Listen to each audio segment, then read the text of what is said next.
Vamos aproveitar então, né, que não deu para ficar num vídeo só, nós vamos precisar continuar. E vamos falar um pouquinho agora com os médicos veterinários, Matheus, porque eu acho que tem bastante assunto importante para falar para eles também, né? Medicina veterinária da atualidade e do futuro para o médico veterinário, né? Isso.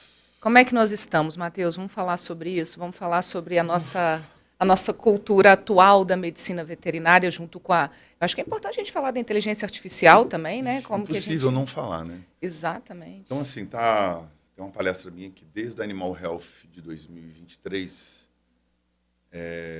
ela foi premiada, foi uma das melhores palestras da Animal Health. E acho que eu já apresentei essa palestra em mais 1 ou 2 congressos. E acabou que essa palestra começou a tomar uma proporção. Semana que vem eu vou estar em Foz do Iguaçu, na Medvep, e me pediram para falar disso de novo. E aqui em Juiz de Fora vai ter um seminário numa Universidade Universo. Então já convida, né? Vai ter aqui em Juiz de Fora, a gente vai estar falando justamente sobre a mudança na medicina veterinária. Tem uma pauta que a medicina veterinária mudou bem na minha vez. A gente tem que dar aqui o dado onde a gente muitas vezes copia e não cria as coisas, né? Isso eu me inspirei através de uma palestra que eu falo que todo mundo que já passou dos 30 a mais deveria assistir, que é uma palestra, uma das mais visualizadas no YouTube hoje, do Dado Schneider, falando que o mundo mudou bem na minha vez. E se a gente parar para pensar nesse contexto, as coisas mudaram de uma forma muito absurda, né? E talvez a gente esteja vivendo agora uma das maiores revoluções que a humanidade já enfrentou, que é o advento da inteligência artificial. Talvez ela traga até mais impacto do que a invenção da própria energia elétrica. É o que tem se falado em todos os cursos e seminários que eu tenho participado. Então, no contexto da medicina veterinária, eu acho que a gente tem que ter posição de fala, sabe, Dani? Eu acho que tem gente hoje que assiste Kung Fu Panda e acha que é o Bruce Lee, sabe? Eu acho que é o pensamento crítico, né, Matheus? Isso, porque o acesso à informação está muito fácil, né? Lembra da nossa época de colégio? Vocês queriam fazer um trabalho, eu tinha que ir na Barça. Com certeza. Na enciclopédia, né? Aquele cara que vivia lá batendo na porta de casa para poder vender uma enciclopédia. E aí depois eu lembro quando chegou o Google, não era nem Google, era o KD primeiro. Era o KD, e depois veio o Google. Nossa, o Google. Mudou o mundo. Eu lembro que assim, o primeiro trabalho que eu fiz no Google, eu achei aquilo o máximo. Os professores, e aí os professores, ué, como é que esse moleque fez um negócio desse? Sabe? E ainda na faculdade eu tinha muito domínio, sempre gostei muito de tecnologia, para fazer aqueles trabalhos super elaborados, PowerPoint. Era o menino do 10 do trabalho, né? E olha que nem tinha inteligência artificial. Então você tinha que ter o pensamento crítico, né? Sim. E não que a inteligência artificial você não vai ter que deixar de ter, né? Porque você tem que construir um prompt. E se você não tiver uma boa consciência crítica na construção de um prompt, você não consegue usar ela como um assessor, né? E essa é a questão, o pensamento crítico, né? E eu falo de posição de fala porque como é que a gente vai falar da medicina veterinária se a gente não tem a vivência nela, né? Exato. Então, assim, eu venho da pesquisa, Dani. Eu fui concursado, acho que você sabe um pouco dessa história. Foram 9 anos de Fiocruz, trabalhando com cirurgia experimental e pesquisa de novas drogas na virologia. Fui secretário-geral da Sociedade Brasileira de Virologia. E aí eu sou muito rápido na matemática, eu falei que eu não queria viver 3, 4 horas por dia engarrafado dentro de um carro. Voltei para o interior, fui dar aula em faculdade. Minha disciplina base de dar aula era fisiologia e farmacologia. Em 6 faculdades diferentes eu cheguei a dar aula, em pós-graduações, e fui montando meus negocinhos, né? Que na ideia eu falei, não quero clinicar não, vou montar só um pet shop. Aí não teve jeito. Não tem jeito. É aquele, eu vou começar... Sabe, tinha aquela mesinha no canto ali só para fazer uma imunização, mas, não, clínica de pequeno, não vou mexer com isso. Não era o que eu queria. E aí a vida é uma caixinha de surpresa, a Pet by Vet, que começou com o intenso de ser pet, porque o ponto comercial era nosso, estava ali... A minha esposa tinha um consultório do lado odontológico, uma clínicazinha odontológica dela. Vamos, esse imóvel que é nosso, vamos montar um pet shop. Aí foi, se tornou 3 clínicas. Virou a Pet by Vet Central ali em Paraíba, poxa, está entre as top 10 de Minas Gerais do ponto de vista de estrutura. Foi e aí crescendo. são 3 unidades, aí veio a distribuição. E aí eu já tinha passado pela educação, pela pesquisa, veio a distribuição e aí veio a indústria. O fomento de pesquisa de drogas junto com os laboratórios, ao Centro de Tecnologia Animal, a outros centros de pesquisas, referências no Brasil para validação. E aí eu virei gerente de desenvolvimento e P&D de indústria veterinária, com a expertise da Farmaco. E aí eu caí, depois fui gerente nacional de produtos da Provetes, que figurou, né, por um bom tempo entre um dos maiores laboratórios veterinários do Brasil. E aí eu cheguei para a indústria do diagnóstico. Então, assim, essa estrada nesses 20 anos foi uma estrada extremamente dedicada e vivendo o dia a dia do veterinário. O dia a dia do médico veterinário, entendendo o que pensa o dono do pet shop, o dono da clínica, o dono da distribuidora, que nem sempre é veterinário, mas está totalmente inserido no mercado. Sim. Então eu vivi, né, e tenho vivido essa mudança de uma forma muito absurda. E aí eu acho que a gente tem que falar de número para a gente entender o que a gente está falando sobre a profissão hoje. Né? Nós, quando formamos, que hora que você chegava na faculdade, que hora que você saía? Passava o dia inteiro na faculdade. O dia inteiro. Quanto tempo? Que eu formei? Ou quanto tempo? A faculdade, 5 anos. A graduação. Graduação, 5 anos. Então, eu vou falar uma fala que é dura. Me desculpa você que está formando agora, tá? Mas eu preciso falar. Eu não posso acreditar que uma pessoa que entra na faculdade às 7 horas da noite, sai 10 horas da noite, em 4 anos e meio, tem o mesmo diploma que eu. Porque eu estudei pra caceta. Meus professores era tudo a galera que tinha aposentado da rural. Meus professores mais novos, eu acho que tinha 60 anos. Era aquela galera cuspe giz mesmo. Ou estuda ou morre. Minha turma entraram 120 pessoas, Dani. No primeiro período reprovou 90. Farmacologia assim, passava 10. Fisiologia, era Lucas Vogel, até química fisiológica com o generoso da rural. Era um negócio. Patologia clínica, eu lembro que era um desespero. E hoje todo mundo passa na maior tranquilidade. Eu não sei o que aconteceu. Ou era gente que era muito burro, entendeu? Ou mudou alguma coisa, mas eu não posso conceber, entender que essa galera que tá... É possível que eles conseguiram otimizar o tempo tão rápido. E aí, quando a gente chega e vai analisar a educação e a formação, poxa, eu já tive inúmeros estagiários. Eu tenho um puta orgulho de algumas pessoas que foram estagiários lá na Pet by Vet. E sabe qual que é o maior prazer? Quando você vê seu estagiário melhor do que você. Exatamente. Cara, eu tenho orgulho. Conseguir passar para eles. Tem aqui em Juiz de Fora, inclusive, poxa, algumas pessoas que começaram lá comigo e hoje estão assim, brilhando. Tem uma turma no Rio. Pô, tem um estagiário meu que hoje é chefe do Ministério da Agricultura. Muito bacana, né? Então, assim, cara, o orgulhar sem se vai descer, né? Orgulho não é uma coisa muito boa, não, né? Mas orgulhar sem se vai descer, a gente deve fazer. Porque, cara, eu lembro que eu pegava estagiário, pegava na mão, a gente estudava junto, treinava junto, estudava junto. E existia toda aquela questão da mobilização do crescimento contínuo das pessoas. Hoje eu não consigo dar mais estágio para ninguém na eu também tô com essa dificuldade.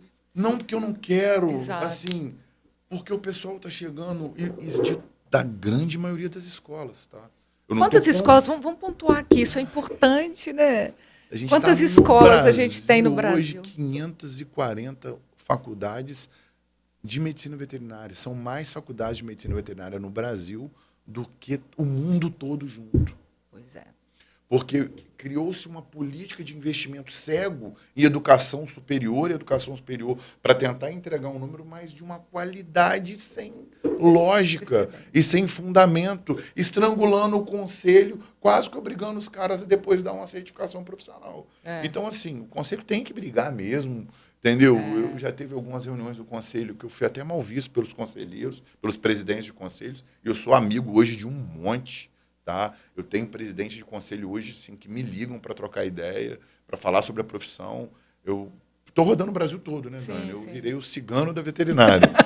Então, e assim, eu converso com presidentes de conselho de todos os estados, e hoje eu entendo mais a dor do conselho do que eu entendi. Antes eu criticava sem entender profundamente o papel do conselho. Hoje eu defendo o conselho nos seus posicionamentos. O Conselho Federal, esse ano de 2025, tem feito um trabalho incrível, está sendo extremamente taxativo, mas a gente tem uma Câmara completamente parece contra, sabe? Exatamente. E com faculdades EAD liberadas. Isso daí é uma coisa que assustou, né? A galera está formando para ficar 5 anos fazendo medicina veterinária EAD. sem nunca ter colocado a mão no animal.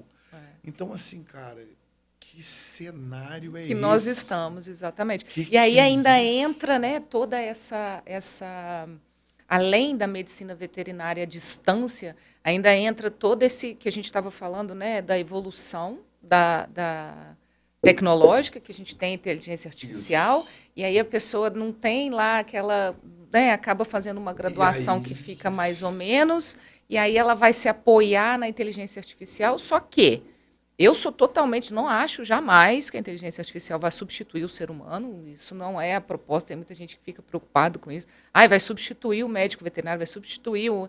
Não, não vai. Porque a inteligência artificial, inclusive, ela não tem um pensamento crítico, né? Então, a gente precisa dele, tanto na medicina e em diversas outras áreas. Então, a preocupação fica, né, justamente no ponto ali da gente ter informações fechadas, né, dentro de um contexto igual a gente estava falando, né? Mas eu vou rodar um eletro em vez de avaliar o eletro, analisar o eletro, olhar o paciente, né, olhar a situação em que ele está sendo feito e tudo. A pessoa pega, coloca lá na inteligência artificial e tem, né, o laudo do eletrocardiograma. Isso, assim, na minha área, então, eu consigo ter, né, essa crítica em relação... Não sei nem se é crítica, na verdade, eu acho que é mais uma posição, né?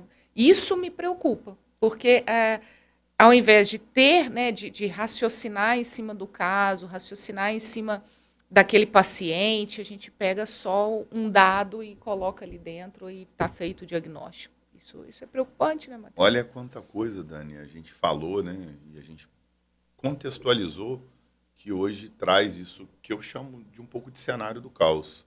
Só que todo caos ele traz oportunidades, né? Aquela expressão que o caos traz ordem. E o caos ele traz oportunidade. Eu falei aqui nesse bate-papo também da história do estagiário, né? E a gente tem aquela convicção de quando você é uma pessoa do bem que a criatura supere o criador, né? Então, quando a história do professor fazer o seu aluno, né? Odeio a palavra aluno, que é ser sem luz. O significado da palavra aluno vem de alúminos, né? Então, assim, o professor é aquele cara iluminado que vai iluminar o aluno a ponto dele ter mais luz do que o próprio professor. Essa é a consciência da evolução através da educação. Só que quando a gente fala da criatura evoluir mais do que o criador, a gente, quando traz isso para o contexto da inteligência artificial, é onde vem um perigo. Que aí eu discordo um pouquinho com você, porque antigamente as pessoas, para furar um monte de buraco, precisavam de um monte de mão de obra.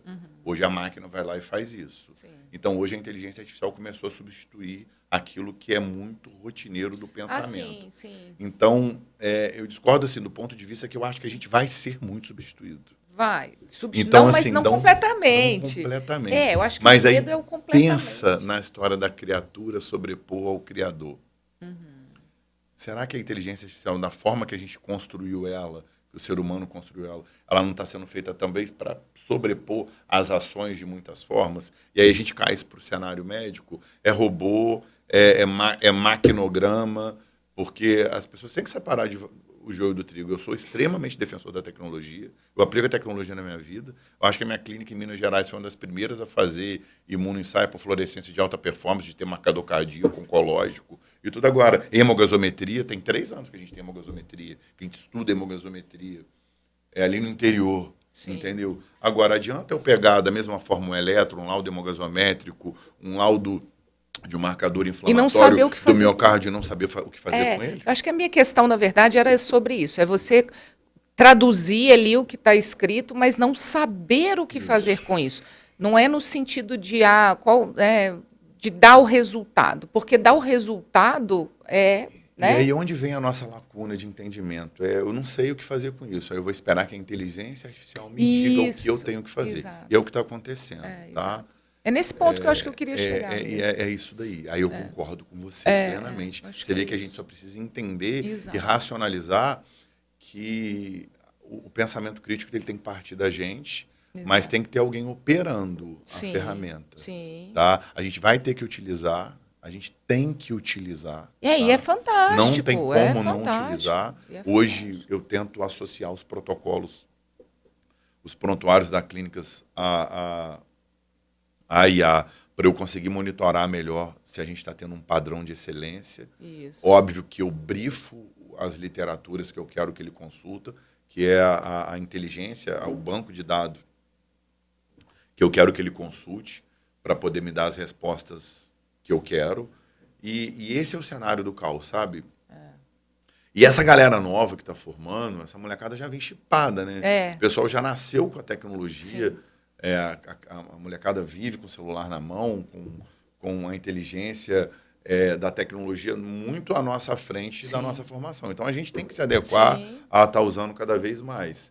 Por outro lado, não adianta saber dosar tudo de tecnologia, não saber pegar um estetoscópio e fazer uma boa escuta. Exato. Ou querer gravar o ruído e jogar também na inteligência para interpretar. E aí, eu acho que a dependência da tecnologia, ela é doentia. Exato. Mas a interdependência dela, estar ali junto com ela, é mais do que necessária. Sim. Então, acho que esse é o ponto. Esse é o ponto, exato. Da medicina veterinária. Então, para trazer o contexto da veterinária, eu acho que hoje esse caos da tecnologia associado à quantidade de escola gera uma pulverização profissional que você está tendo extremismos muito grandes, tá? Eu conto sempre casos.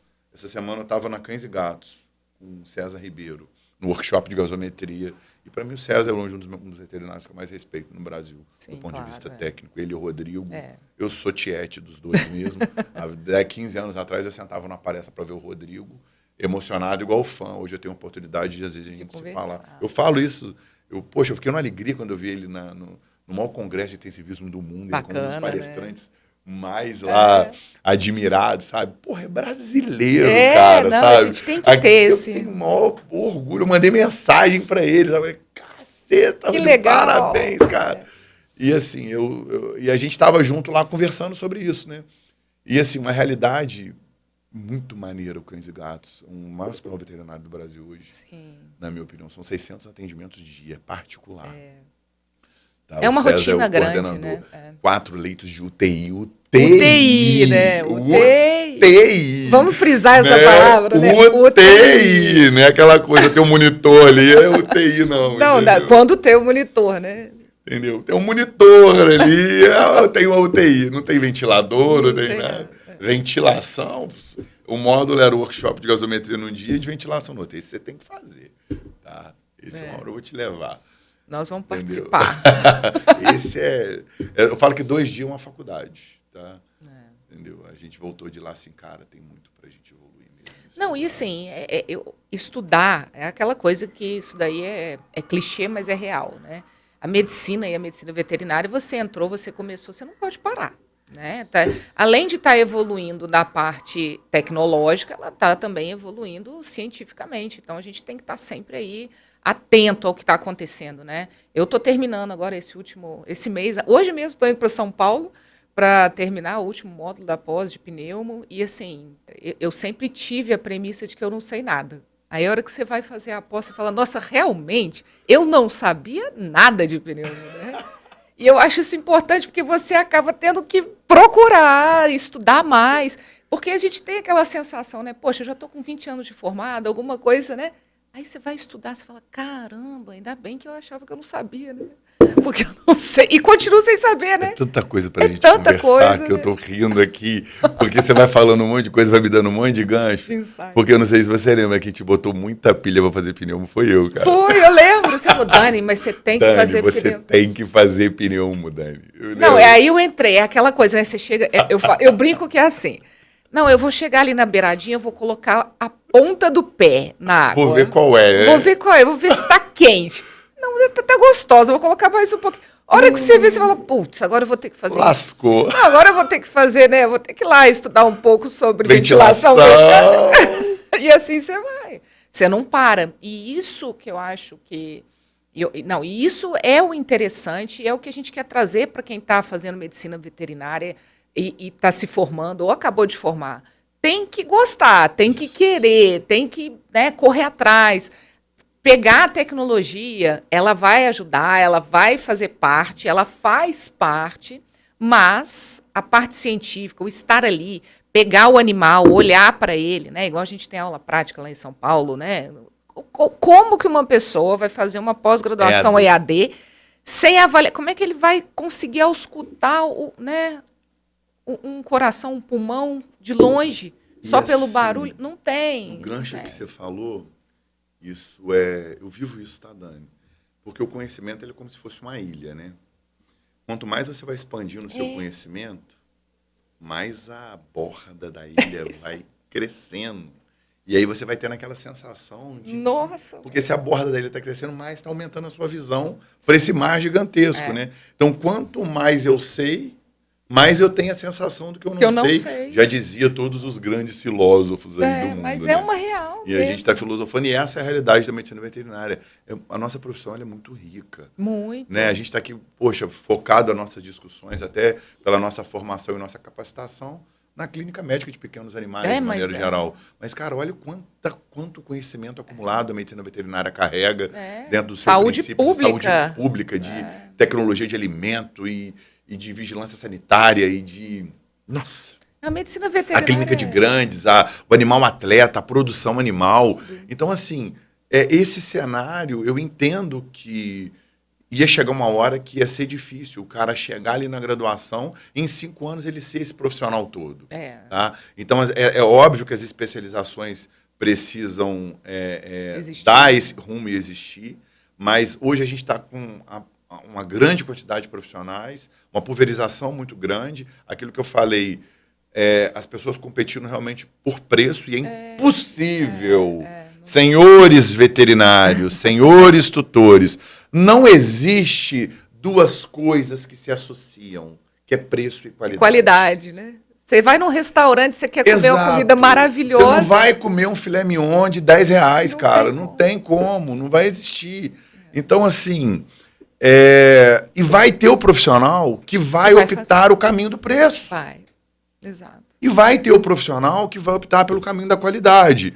E aí, às vezes, o tutor também fica, para que lado eu vou, né? Fica perdido.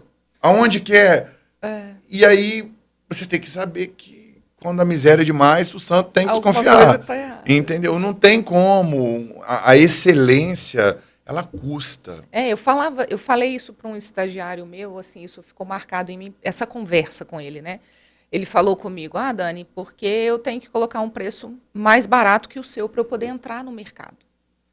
Eu lembro que a minha resposta para ele foi assim, eu falei, olha, fulano, o que a gente constrói, né, dentro da área, né, não tem preço. Você está indo para outra cidade, deixando a sua profissão aqui, né, deixando o seu trabalho, viajando, gastando para ir, para ficar lá, pagando pós-graduação, tempo de... tudo.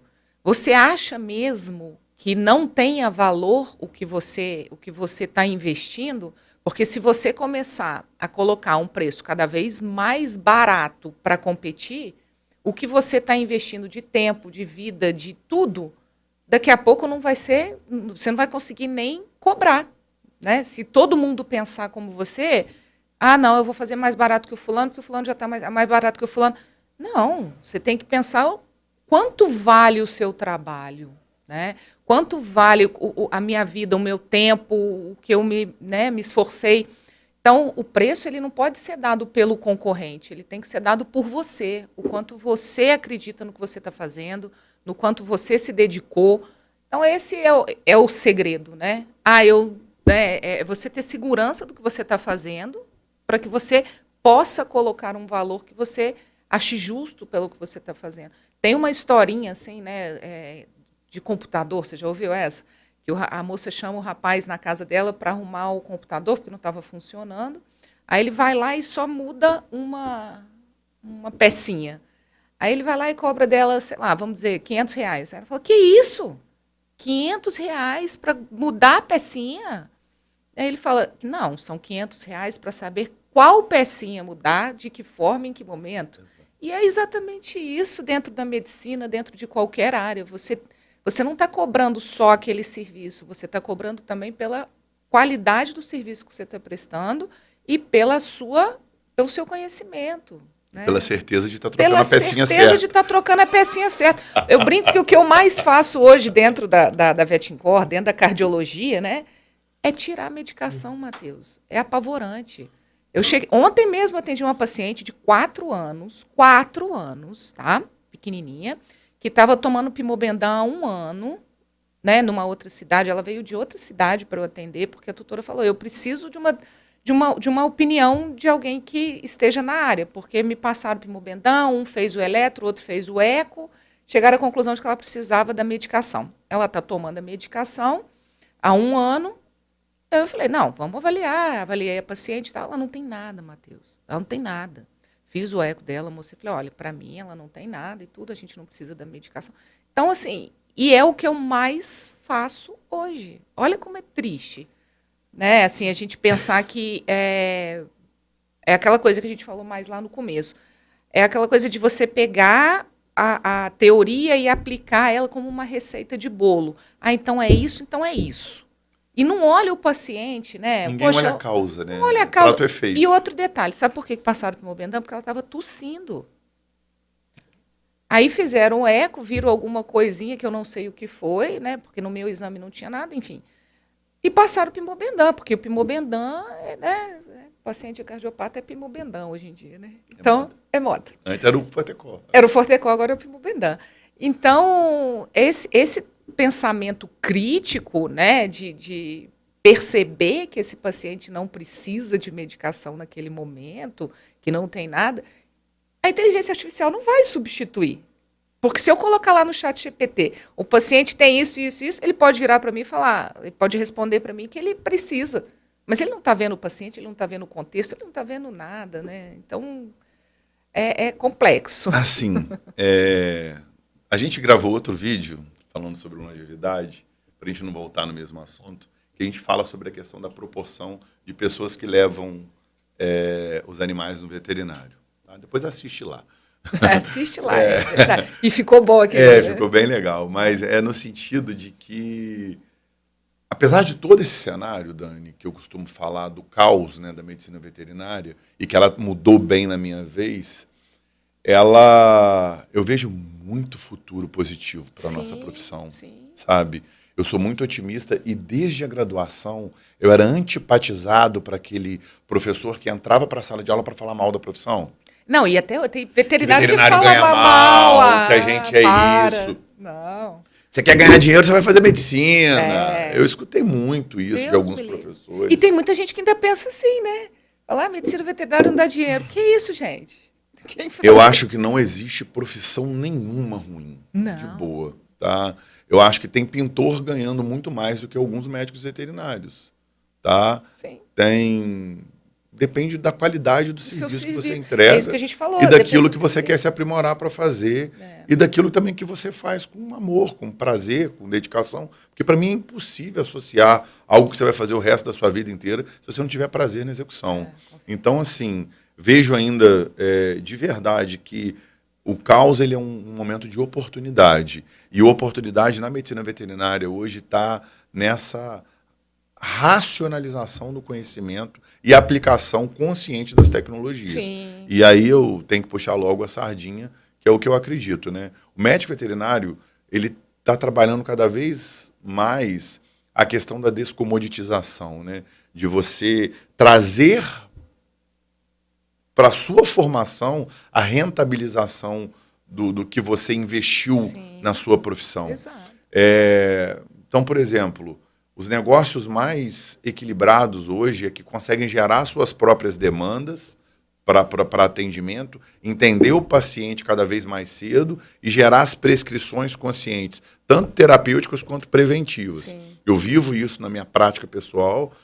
Hoje, nas nossas unidades, a gente recebe 80 animais por dia, por fluxo de higiene e embelezamento, e a gente tem uma estatística de pelo menos 10% desses pacientes vai entrar para a clínica. Sim. Ele vai entrar para a clínica porque ele está com alguma tosse, porque ele está com algum otite, porque ele está com algum problema oftálmico. E desses animais que entrarem na clínica, dali vai sair um diagnóstico, dali vai sair uma receita.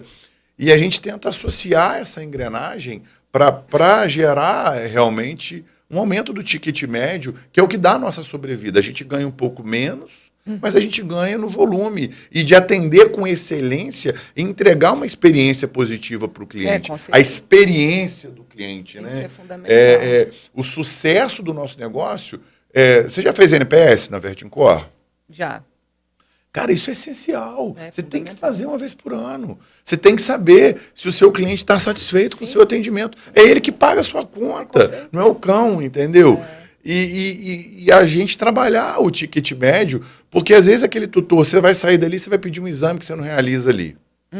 Se você tem confiança na qualidade do exame, você tem capacidade de fazer aquilo na hora e entregar na hora, olha como é que o cara sai dali satisfeito. Você já resolveu, já entregou, você já gerou uma experiência positiva. Então é aí que eu pego o gancho, Dani, que todo caos a gente tem oportunidades. Claro. Sabe? E eu acho que o cenário da medicina veterinária hoje ele está caótico. Eu acho que essas coisas do EAD, isso vai ter que se resolver. Eu acho que a pressão do conselho, e até nós, como profissionais, gerou uma repercussão para nós muito positiva esse ano.